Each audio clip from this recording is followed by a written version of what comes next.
네, 여러분 안녕하세요. 노가당TV입니다. 자, 오늘은 이제 3월 달입니다. 이제 3월 달 대학교 현재 4학년에서 이제 첫 학기 4학년 1학기를 맞이하시는 분들, 특히 이제 이 졸업을 딱 1년 앞두신 분들을 위한 영상이다 라고 말씀을 드리고 싶습니다. 자, 많은 분들이 이제 4학년 1학기 정도가 되면은 제일 먼저 눈에 보이는 게 학점이죠. 그렇기 때문에 아무래도 이 남은 기간 동안 학점을 어떻게든 최대한 끌어올리기 위해서 많은 노력을 합니다. 하지만 상대적으로 저희가 이 학점을 끌어올리기 위해서 이제 여러 전공 과목들의 마지막 가장 최고의 성적을 받기 위해서 노력을 많이 하는데, 이때 들어가는 시간이 사실 우리가 일종의 취업을 준비하기 위해서 드릴 수 있는 다른 부분에 들어가야 되는 시간을 빼서 이제 학과 공부에 우리가 집어넣는 거죠. 그렇기 때문에 실질적으로 이 학과 공부를 열심히 해서 학점을 높이는 사람에 비해서 조금 더 현명하고 스마트하게 취업 준비를 하셔야 되는 그런 자세가 필요하다라는 말씀을 드리고 싶습니다. 그 말은 돌려서 얘기하면은 학점 하나만 가지고 승부를 보는 시대는 지났다라는 거죠. 학점이라는 것은 기본적으로 저희가 가지고 있는 스펙 중에 한 20% 정도를 차지하는 아주 사소한 일부분일 수밖에 없다라는 말씀을 드리고 싶어요. 지난 한 10몇 년 동안 보통 저희가 얘기하는 1위, 2위, 3위의 건설회사에서 근무를 하면서 제가 실제적으로 만났던 수많은 신입사원들과 후배님들의 케이스를 보았을 때 그다지 학점이라고 하는 컨텐츠가 우리가 취업하는데 크게 도움이 되거나 이게 절대적인 어떤 무기가 될 수 없다라는 게 결론입니다. 보통 한 3.1이나 3.2임에도 불구하고 충분히 여러 회사의 입사, 합격 통보를 받아서 본인이 결정을 해서 선택을 해서 입사를 하시는 분들도 있고요. 학점이 4.12임에도 불구하고 계속 서류 탈락의 고배를 마시는 분들도 있다라는 말씀을 드리고 싶어요.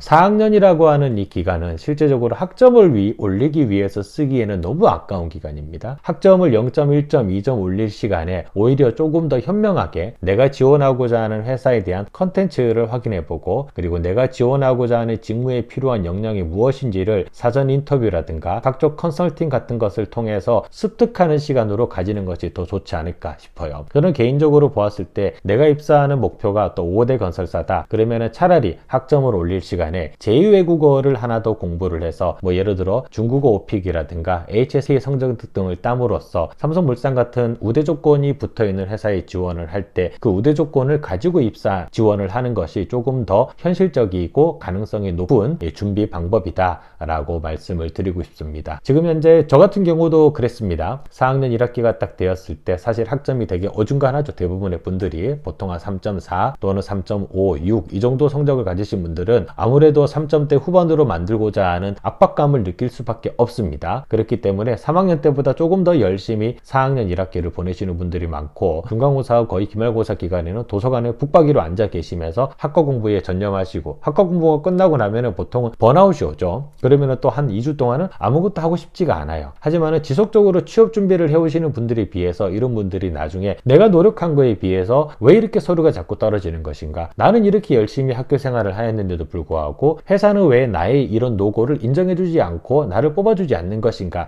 라는 자괴감을 오히려 쉽게 느낄 수 있는 그런 부분들이 있다 라고 말씀을 드리고 싶습니다. 그래서 조금은 더 현명하게 여러 가지 카테고리를 구분을 해서 영어라든가 자격증, 그리고 제2외국어, 그리고 직무 능력에 대한 이해도를 넓힐 수 있는 어떤 방법, 예를 들어서 플랜트 협회에서 운영을 하고 있는 교육에 참여를 한다든가, 또는 각종 현장 실습이라든가 인턴 경험 등의 기회를 수시로 검색해보고 남들이 잘 찾기 힘든 어떤 기회조차도 내 것으로 만들어서 내가 자소서에 내 경험치를 넣을 때 그런 부분들을 충분히 활용할 수 있는 문장력을 만들어낸다. 이런 것들이 오히려 취업을 하는데 더 큰 도움이 된다 라고 말씀을 드리고 싶습니다. 제가 오늘 이 컨텐츠를 여러분들께 말씀드리고자 결정한 가장 큰 이유는 2023년 이제 대학 졸업식이 거의 끝났습니다. 졸업식이 끝나고 난 이후에 많은 분들이 실질적으로 이제 대학교 4학년이 되신 많은 분들이 실질적으로 이제 앞으로 1년 동안 어떻게 준비를 해야 되냐라는 부분에 대해서 많은 질의를 해주셨고요. 사실 이분들이야말로 이제 올해부터 지원서를 작성을 하시고 보통은 이제 상반기부터 스타트를 끊으시겠죠. 그리고 하반기에는 이때는 거의 본인의 모든 역량을 집중해서 이제 입사 지원하고 면접을 보는데 시간을 투자하시고, 그분들의 목표는 결국 2024년 1월 2일에 원하는 회사에 입사하는 것이 가장 최종 목표가 될 것이다 라고 생각을 합니다. 그렇다면 실제적으로 남은 기간이 그다지 길지는 않습니다. 그 몇 달 되지 않는 기간을 오로지 학과 공부에만 쓰시기에는 너무나 아까운 시간이다 라는 말씀을 드리고 싶어요. 저희가 전공 면접, 실무 면접 또는 전공 면접을 볼 때도 실제적으로 전공 지식에 대한 부분을 체크하기 위한 면접이라기보다는 이 회사에서 필요로 하는 이 직무에 필요한 인재인지를 보는 것이 이 면접의 특징입니다. 그렇기 때문에 제가 컨설팅 때도 늘차 말씀드리지만, 단지 학과 공부를 열심히 하고 기사책을 수십 번 돌려보는 것만으로 면접 준비가 끝났다라고 얘기하시면 절대로 안 된다라는 말씀을 드립니다. 이 시간을 본인이 필요한 소스가 무엇이고 필요한 정보가 무엇인지를 먼저 확인한 이후에 그 확인된 정보를 차단해서 본인만의 스크랩북이라든가 서브노트 같은 것을 작성하면서 취업 준비를 조금 더 현명하게 할 수 있는 그런 시간으로 만들어 주시면은 나중에 향후 본인이 원하는 회사에 조금 더 쉽게 입사할 수 있는 그런 가능성이 열리지 않을까라고 생각을 합니다. 자, 오늘 영상은 이렇게 정리를 하도록 하고요. 영상이 마음에 드셨다면 좋아요와 구독 버튼을 부탁드리겠습니다. 그리고 현재 2월 달과 3월 달, 2월 며칠 남지 않았습니다만 현재 이제 개인 컨설팅을 이제 현재 접수를 받고 있습니다.